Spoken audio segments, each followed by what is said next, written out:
All right. Hi, everyone. Welcome to another Standard Bank webinar, this time on a topic which I'm finding fascinating, ethical AI. I'm going to go into a little bit more detail about exactly what I hope to cover on that in a minute.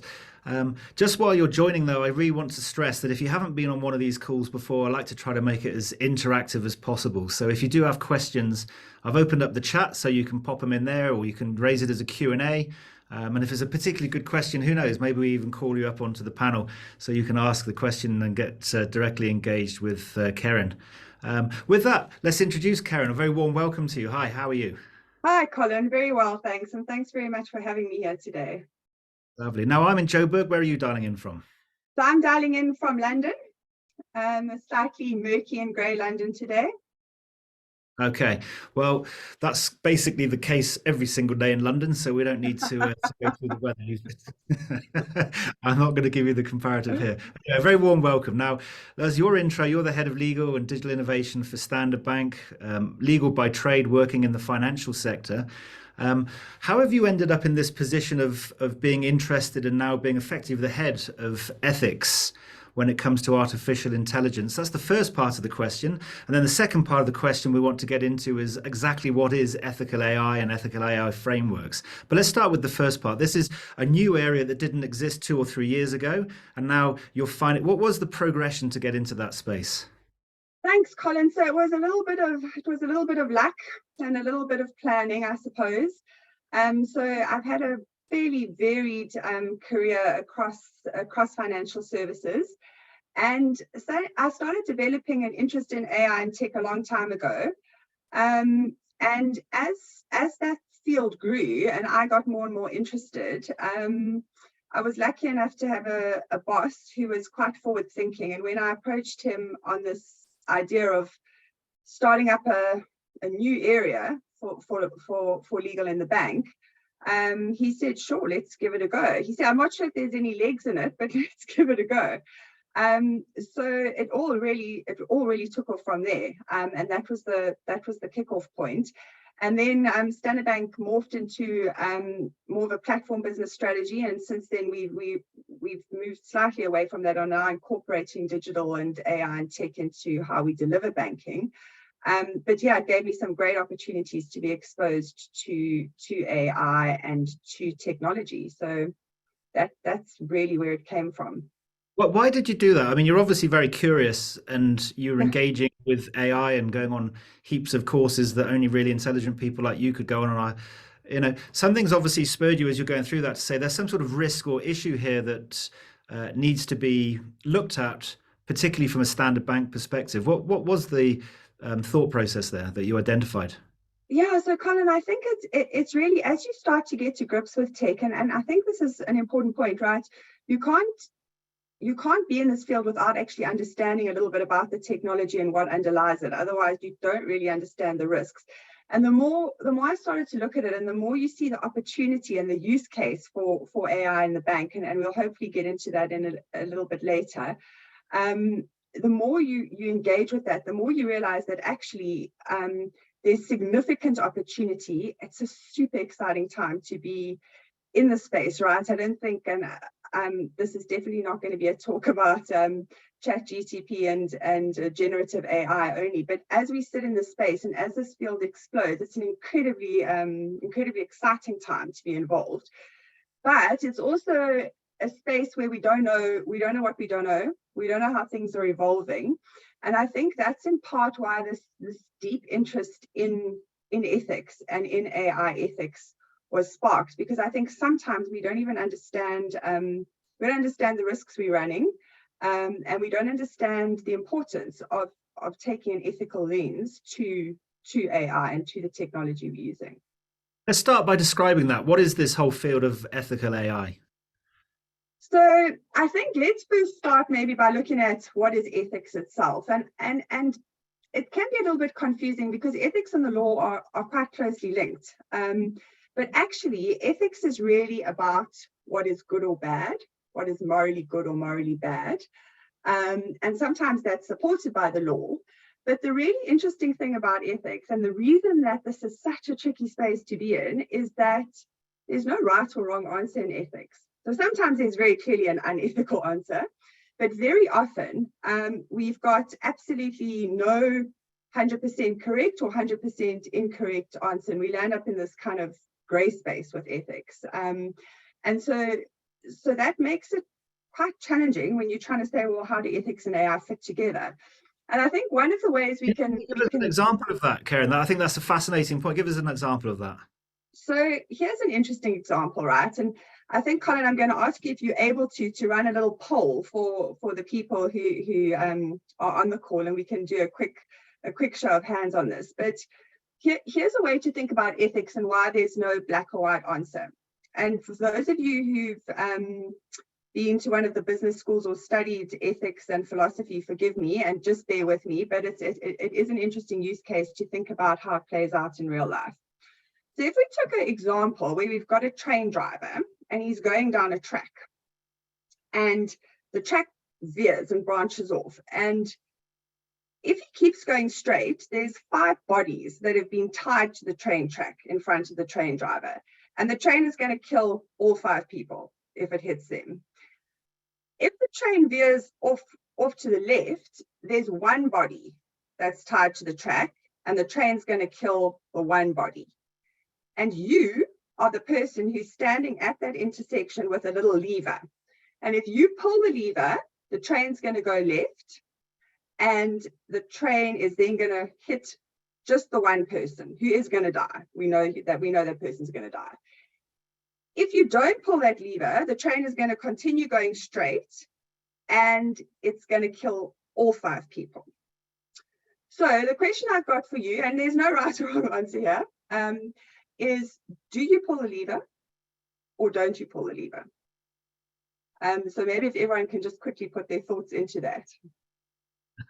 I'm not putting my thoughts into it. I'm sure there's a right answer. We can't see who said what. You'll be able to when I end the poll, but at the moment we've got a lot of you've clearly described it in a way. We're not getting a balanced outcome here, Kerryn. You never do. But we should get a slightly mixed outcome, hopefully. While they're just doing that, tell us the answer. Well, there is actually no answer, right? And so what this illustrates is both of these outcomes have 2 ethically correct outcomes, depending on which, so that's about right. That's about a usual percentage. So they both have what are considered to be ethically correct outcomes, depending on which field of ethics resonates with you. So the people who said they were going to pull the lever and redirect the train, those people would fall into something we call consequentialist ethics, which is you're worried about the consequences of things, and the thing which has the best consequences or the best outcome for the most people, that's the right thing to do. So people who voted along that field would have probably had that in mind. The people who said they wouldn't pull the lever are the people who believe that they do not want to be involved in a direct action of theirs that causes a harm to somebody else, right? So these are people who are more, their own core values are what drive their ethics rather than the outcome. And one way to think about this, and we don't have another poll running, but one way to think about this for the people who answered they would pull the lever, is if I change the story slightly and I said, now you've got a guy on top of a bridge, and if you push him off the bridge, he's going to stop the train, and he's going to stop the train running into the 5 people. Would you push the guy? And now suddenly, the typical things that a whole lot of people who answered they were okay to pull the lever and kill someone down the track because they were saving 5 people. When it becomes a far more personal case of now you actually have to push someone off that bridge, the answer changes slightly again, and you get normally another 50-50 split. So it's just a useful way to think about ethics, and when you think about it in this construct, you understand why it's so hard to say, well, is this AI ethical? Because under whose ethics? How? Who decides that? How do you implement it? And this is why it's, people kind of glibly say, oh, ethical AI, but that's why it's actually quite a tricky thing to implement. And so what we're seeing happening over the I last. I understand this from like a Tesla, for example, because this is, very much a life and death choice.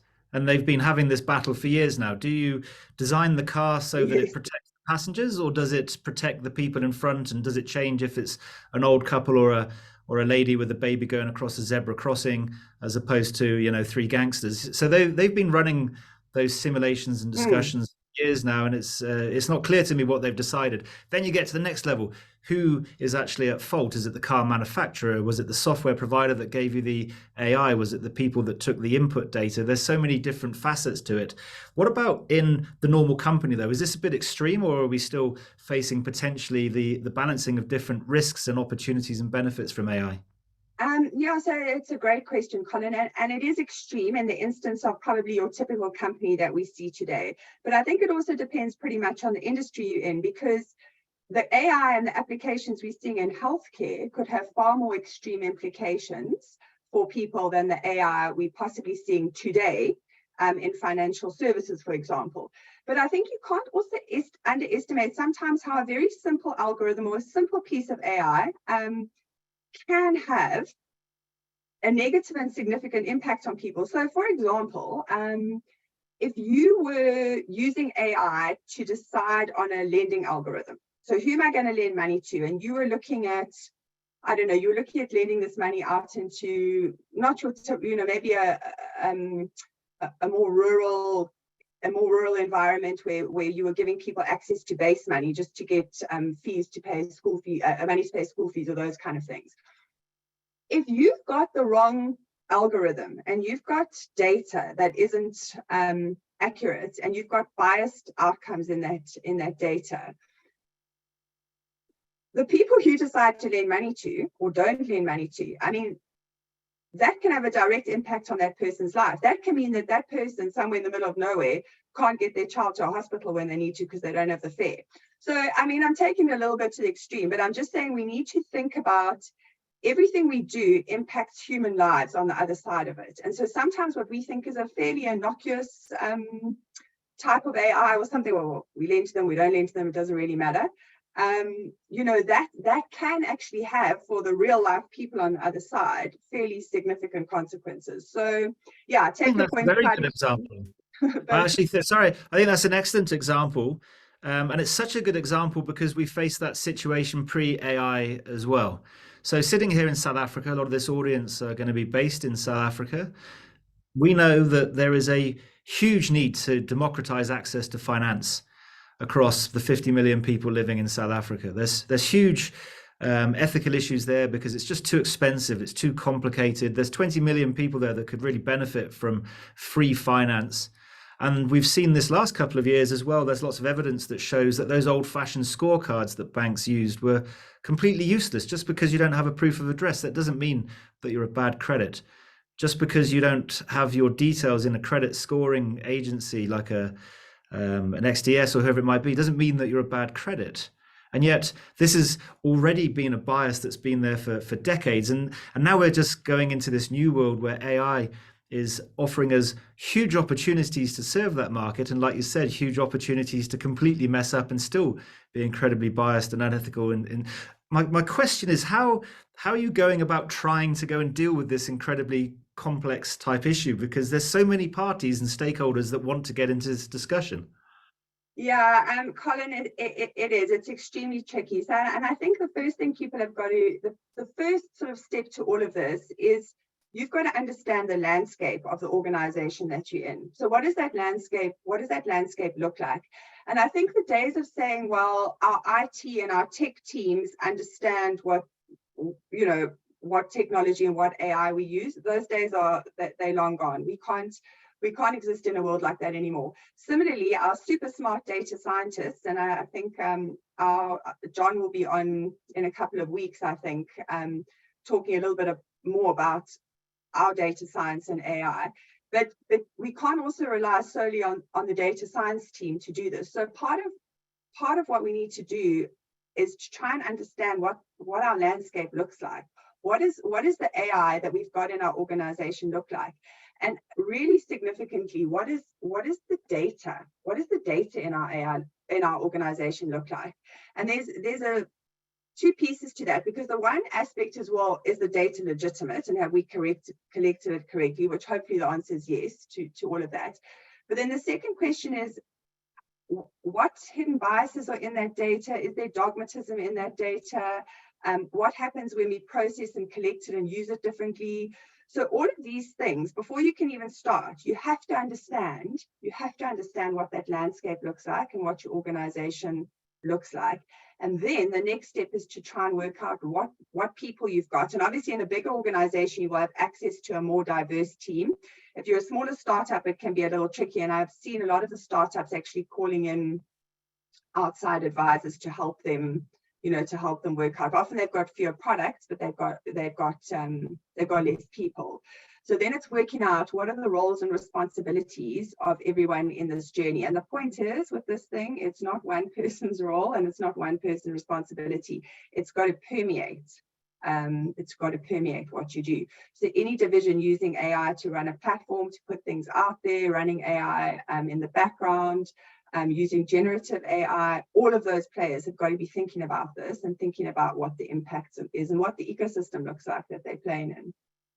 You make it sound, well, let's rephrase that. It sounds, no matter who's ever explained this, it sounds incredibly complex and difficult to go and think through this. But you're putting it in a very positive way, in the sense that we're expecting organizations to go through this type of thought process. What's the reality on the ground? Is this something that organizations are already working hard on and trying to be ethical and put processes and structures in place? Or is it the Wild West still for the majority and we need some nudges to move them in the right direction? So it's a great question, Colin. I think most organizations, and certainly most big organizations, have got some kind of ethical framework, right? They realize that ethics are important. And by most, you're talking about usually listed organizations. Yes, yeah. But what we're talking about now is your general organizational ethical framework isn't enough. And just to answer your question properly, I think there are very few companies to date who've actually built out an ethical framework. So the positive side is that in the last year and a half since I've been looking at this, there are far more guidelines available now, and we'll talk a little bit more about that, but there are far more resources and tools available. People are starting to surface a little bit better what does this actually mean and how do you practically implement it. But to be honest, I have not seen companies are starting to think about it and they're starting to worry about it. I haven't seen many companies implement them yet because it's complex and because it's hard. And it requires a completely different way of thinking from the top down. You can't have someone at the bottom driving this. You can't just have your data scientist team driving this. It's really got to be an organizational shift, I think. Do you think this is going to happen organically? Boards and leadership teams are going to actually realize that this is a significant risk if they get it wrong, and it's a significant benefit to actually do it, look at it on the positive side? Or do you think we need regulators and governments to start stepping in and forcing organizations, big and small, to follow standards, ISO standards, other acts that are coming out, the European Artificial Intelligence Act and other global regulation that's being pushed through? Yeah, so Colin, I think there's a mix in there, right? We're definitely seeing more thought going into it from boards, and boards are concerned about it. And certainly if I look at the number of people who are approaching me to say, can you come and advise the board on what you think, what do we need to do? How do we need to start? There's definitely an uptick in what people are thinking about. So that for sure is happening. The cynic in me says, if we look historically at regulation, it sometimes forces people down a path. So will people go down that path without regulation? I'm not sure. The risk, of course, is even if the regulation comes, and we've seen the number of fines and the number of things that are going on into the big platforms and these big companies that are using quite developed AI, and probably a more advanced way than some companies. They find ways to circumvent the legislation as well. And then what happens? You get whacked with a fine, and so you kind of land up in a spiral there. So it's probably my thoughts on it is probably a combination of both. It's probably useful to have some kind of regulation that sets things out, but at the same time, you don't want to be completely prescriptive. If you put in a set of standards that every company has to adhere to, you kill innovation. So you Mm. actually then stop the small startup altogether from making something amazing with AI.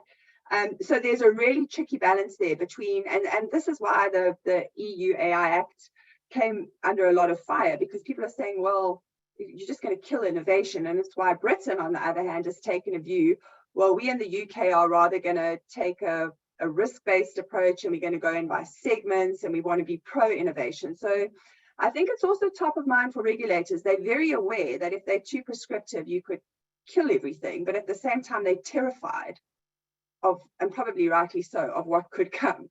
A really difficult time, because we actually don't know where the AI is going, and we don't know what it's going to do.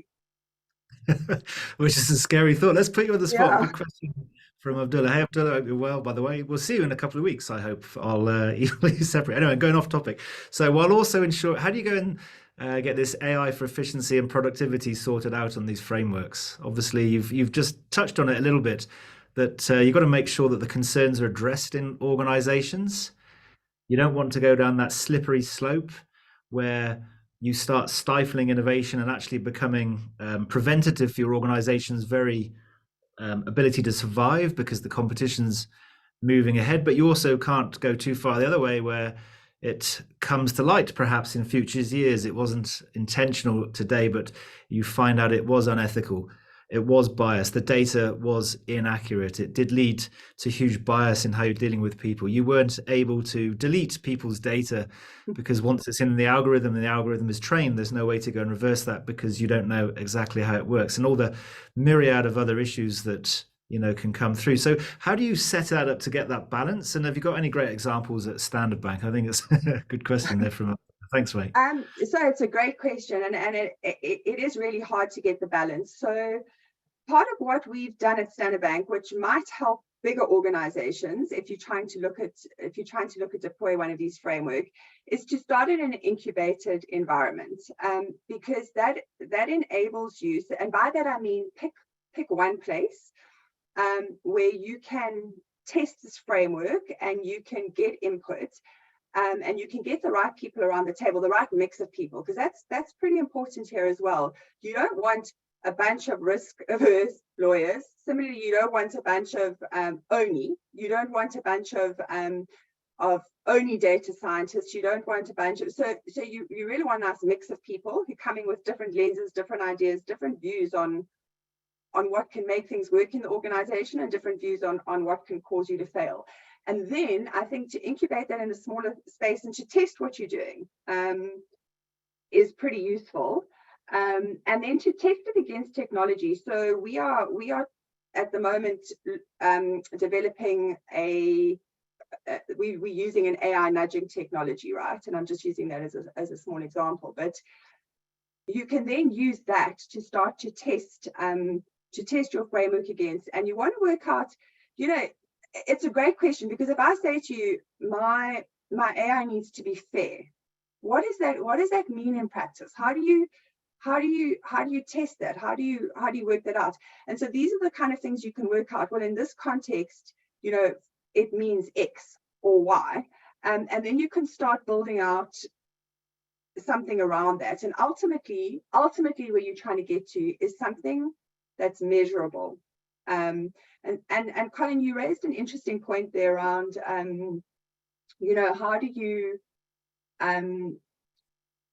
do we make sure that we're staying on track, and we're staying within the kind of boundaries where we need to be in, without totally veering off piste. And I think these are just useful ways to come in and sense check yourself, and measure whether what you're doing is actually practical before you scale it to a whole organization. So that model won't work everywhere. It won't work in smaller startups, but sometimes it's a good way to get something in and to start changing a culture and a mindset without throwing the baby out with the bathwater. It feels to me that this is something which is sometimes quite ethereal, when I think about, particularly in regulated industries, let's do a comparative to privacy legislation with papaya and the equivalents across the globe, GDPR and everything else. Those are quite easy to think about because they're very specific. Store the data, make sure it's safe, don't let it be there be a breach, give people the right to delete their data, give people access to data. Those were quite, in theory, at the time it seemed quite difficult, but technology's caught up. Some organizations might have some difficulties because they don't really know where they store their data, but many are getting to grips with that. When we come to the algorithms that you're using in machine learning and AI, we don't really know how they work.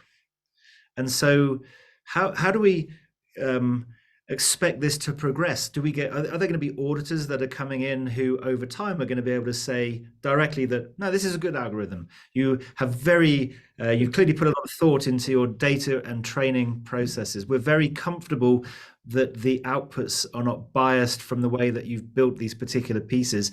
And then even more ethereal, and we think you've got fairness just right. We think you're a very fairly minded organization. Where's this going?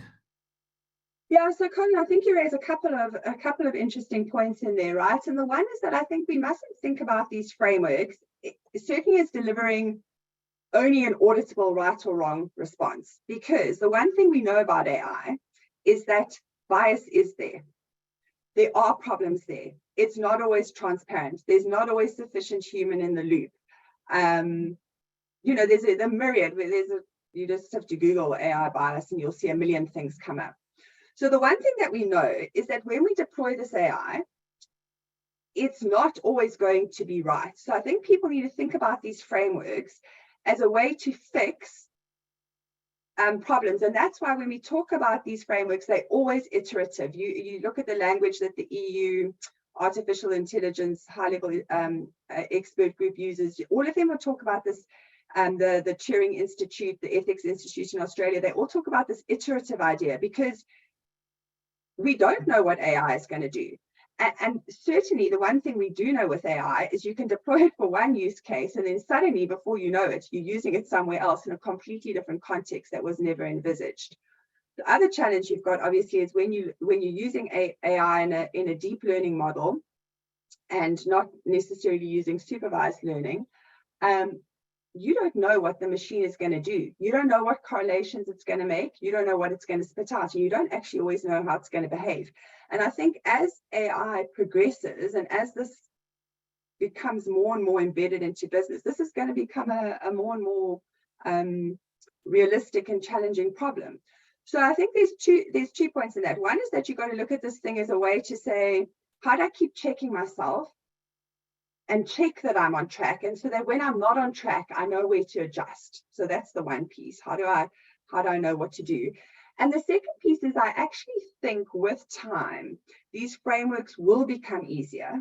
And the way data privacy has landed up, it won't be exactly the same, but there will be some clearer ideas on metrics and ways to measure whether something is fair or not fair. Remembering, of course, that fairness is subjective. And also remembering that if I am in the UK, I might have a very different view of fairness to some technology or AI that's built in China, or some technology and AI that's built in Africa, where there's a different cultural ethical norm that dictates what I think is fair or transparent or human in the loop or whatever your various ethical things are. So I do think they will become more mainstream. I think they'll become easier. And I think what people will be checking from an auditing perspective is, do you have the guardrails there? An auditor's not going to be able to necessarily tell you this is fair or this isn't fair. But if you can show, well, we've got this, it's kind of delivering results we would have expected, or delivered results we really didn't expect. So we investigated and we think we know why and we're comfortable with that. Then I think that's where you want to get to, right? I'm not sure that anyone can subjectively opine on these very ethereal concepts. This sounds like it's going to get very messy, particularly for large multinational organizations. I was just thinking this through as you're talking there. I mean, let's take an example where you're a large multinational, you've got a subsidiary or branch that's in the US, maybe California, you've got another one in South Africa, another in London, each with very different legislation related to privacy is one thing, but obviously AI as that starts to come on stream. And one classic example is web scraping. So in San Francisco, no problems at all. It's public data. Take the information, load it up into your model, train your algorithm, and everything's really cool because if it's on the web, it's open for all. If you go and look in parts of Europe and other parts of the world, that's definitely not the case. You're not allowed to just go and simply ingest data, no matter how public it is. And now you've got other aspects where individual websites have got disclosures on there which you haven't followed. So there's this kind of desire across the globe to go and ingest huge amounts of data to train models, and yet we haven't even got a structure in place where the rules are the same. And actually, when you think about it, we don't even know where that data on the web came from, to be honest. So which legislation deals with that? How on earth do we manage that? I mean, it feels like courts are going to be busy for decades. Yeah, Colin, that's always a job for the lawyers, right? They've always got a job wherever these things land at. But no, in all seriousness, you raise one of the biggest issues that people are grappling with. So when you talk to people who are working on AI governance and working on AI ethics frameworks, and the ultimate goal would be to have a sort of universal set of principles that apply. And that's just not going to happen. Certainly not in the foreseeable future. So what you will probably find happening is companies defaulting, which is what people are really worried about, to some of the lowest common denominator legislation. So if I take, for example, not that I'm calling this lowest common denominator legislation, but if you take data privacy, what you'll find is a lot of companies have just defaulted to GDPR because then they know they're kind of safe in all jurisdictions. Or if they're looking at data scraping, they'll follow the most conservative approach. And there's a danger, there's a benefit in that because it's less risky, but there's also a danger that you lose some of that innovation and you lose some of that that local nuance that you've got. And that's obviously, that's the $1 million question, Colin. If you can work out the answer to that, I think you would have solved a lot of problems. Now the questions are starting to come, and these aren't easy questions. I promised I'd protect my light. So let's start with Manette. Say, Manette. I was just going to read it. So for a company like SBSA with its global footprint, doesn't this put you in a precarious position? As just stated, fairness is in the eye of the beholder. How are you going to enforce and sell a group position when your staff collectively in lots of different countries, you've got geographical presence across, I don't know, 15, 16 African countries at least. But anyway, collective one country believe their ethics to be right, and that's not aligned to what you're sitting with in Standard Bank SA or London, for example. This is going to be tricky for companies in general who've got multiple, domains in lots of different geographies. It is tricky, but I think in some ways we don't want to overstate the problem. So it's not something new. So any company that's operating in multiple jurisdictions is already facing multiple challenges on where do you put that balance between headquarters and in country. And I think the answer probably lies in a blended approach. So there's some principles, like when you think about, is my AI fair, or whatever it is that you're talking about, those principles I think are probably not that difficult to align on a very high level. Where the challenge is going to come in is when you've got localized AI being developed or whatever, that hierarchy of how, because remember your AI principles, and I mean, most of the models have got around 3 or 4 values and 5 or 6 principles that underpin this. The values being the very broad objectives of what you're trying to do with your AI, and the principles being the more specific stuff. So I think what you need to then do is contextualize each use case, and you need to look at every instance of AI on its own, and then you're going to have to work out that hierarchy. So in some instances, and this is for lawyers on the call, this is no different to human rights and how you balance human rights. In COVID, we had to balance privacy against right to life, against all of these things, and you come up with what you hope is the right balance in the end. And this is the same thing.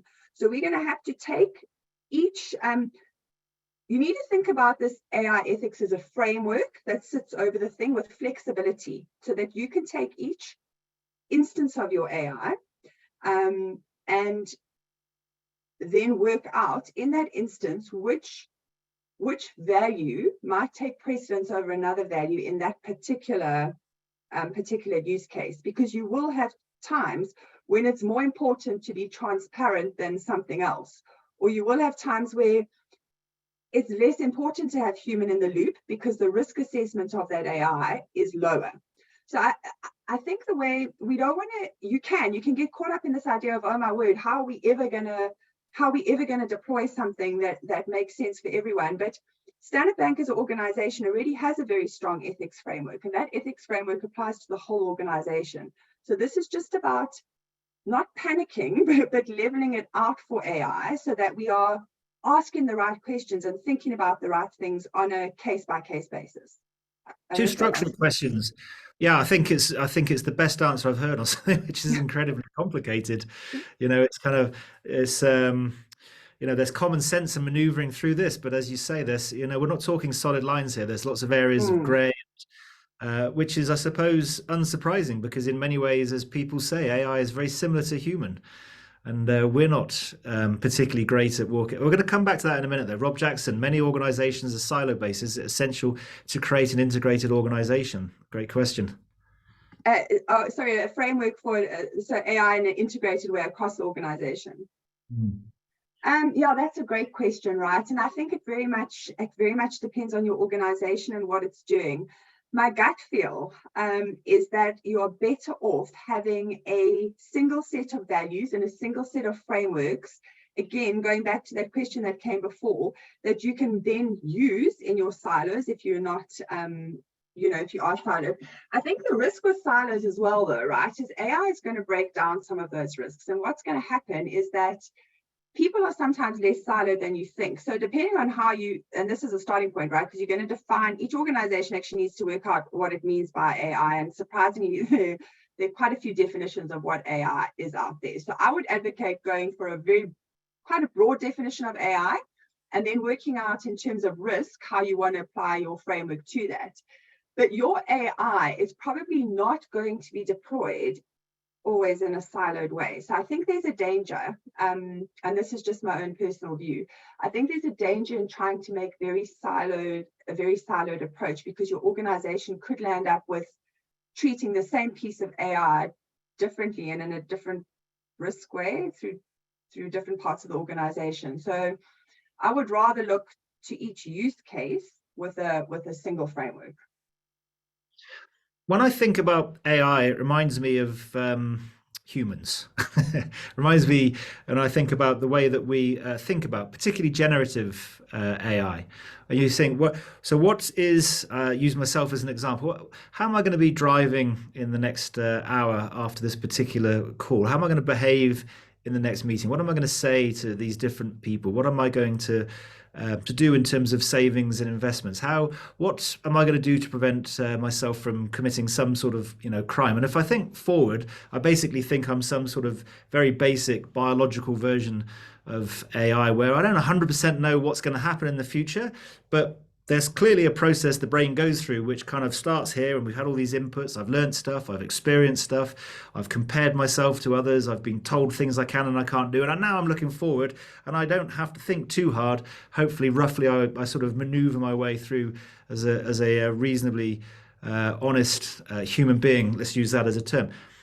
I'm managed in that sense, not by one piece of legislation. There are thousands of different pieces of legislation out there which are meant to pull me up if I do and do something wrong, which have thought about ethics and thought about the impact on society.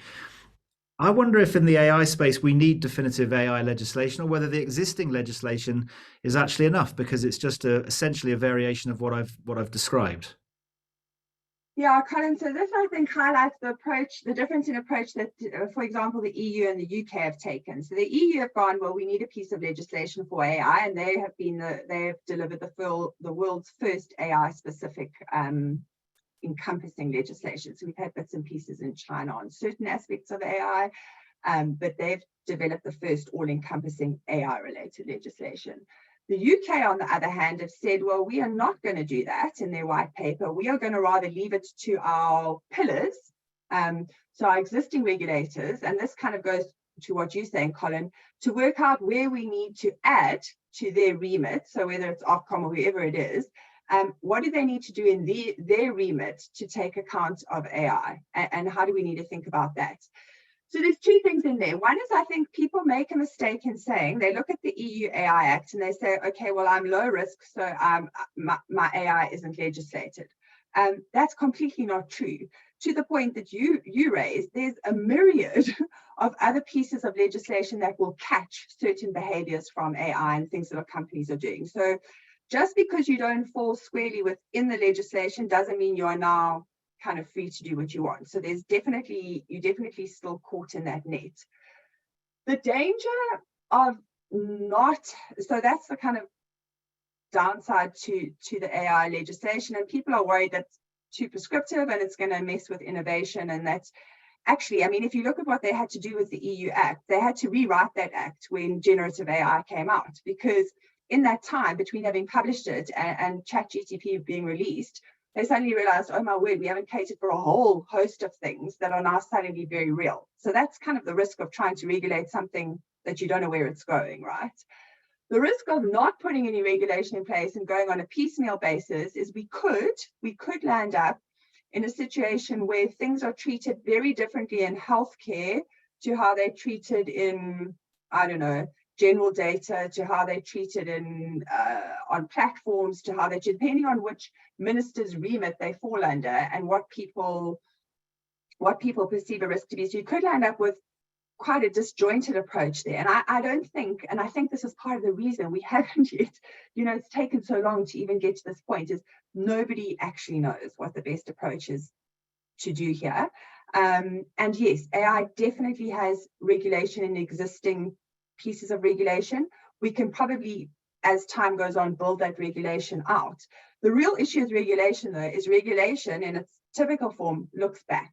So if you look at what they've done in financial services, you look at what they've done in healthcare, you look at everything, it's backward looking. They look at the risks that have happened and they say, oh, this has happened, we need to cater for this in the next draft or the next revision, or we need a new piece of legislation. And it doesn't really work with AI because it's moving so fast, you can never catch up. So that's the real conundrum of how you properly start to regulate the space. And I think why nobody's got a great answer yet. And there's a Colin Ridge dilemma, which the data scientists here will know about. And it's that point where if you regulate too soon, you stop things from happening and you can't anticipate where it's going. But if you regulate too late, people are already doing stuff and they're already involved in stuff and you can't change that behavior. So where do you find that fine balance? And I don't know, these are all questions I definitely don't have the answers to. Just more questions. Well, yeah, we've got 2 minutes here. I think Nanda's question, maybe we move that onto the next session. This was understanding the parameters and considerations that are incorporated into the training data. I think that's probably a good one, Nanda, for the 2nd of August, because then we've got the next One Hub Insider conversation called Unlocking the Power of Data Science. And there we've got John Mokombaranwa. Is that, have I pronounced his name correctly? I've got about a month to go and work that one out. And he's going to be the perfect person because he's head of digital insights, effectively the head of the AI team for CIB. So probably that's a good one to pose through to John. Rob's question I quite like though, and maybe this is a good one because we're running out of time. Do you know what's happening in terms of the regulators in South Africa? We've obviously got lots of South Africans on this call. We know that Rishi Sunak in London wants to be the centre of virtually everything related to AI, and therefore regulation and ethics and science are going to be at the top of his list to go and fund and be behind. Well, I don't know what's happening in South Africa. Do you? Yeah, so South Africa, there's two things, a quick answer in the time we've got left. So the one is the regulation is lagging, for sure. And just having looked at what's happened historically, I expect ultimately they will follow either the EU or the UK approach, probably. But for the moment, it's very quiet and people are watching quite closely. So there's a bit of commentary coming out. You can see some concerns, some things raised in the Competition Commission space. So there's definitely an eye on it, and some papers have been released, but there's nothing, no real traction yet. But that being said, Africa is a massive hub for innovation, right? And we're seeing a lot of innovation. And I saw a use case the other day that came out of South Africa that's gone viral with hearing aids, right? And AI and hearing aids. And so I think the innovation is still happening there, but the regulation and how we think about these things is not at a very advanced stage yet. Kerryn, it's annoying. We've run out of time. I told you it should be an hour and not 45 minutes. Or was it you who told me that? Anyway, it's always my mistake. But I just want to thank you very much for joining. For everyone else that's dialed in, geez, it's a lot to cover in 45 minutes, but I hope you got some benefit out of it. As I said, coming up, we're going to be continuing this discussion, this time with a bit more focus around how to set up data science teams. And I don't know, maybe Kerryn will ask if you could join for a bit of that discussion as well. I think that could be quite interesting. I'll be sharing all of the details on that anyway through the mailers, and this call has been recorded. So as long as Zoom does its thing, we should be able to send out a link with this recording and some notes over the next day or two. So with that, I wish everyone a fantastic Thursday, and we'll see you again in a couple of weeks. Thanks, everyone. Bye-bye. Thanks, everyone.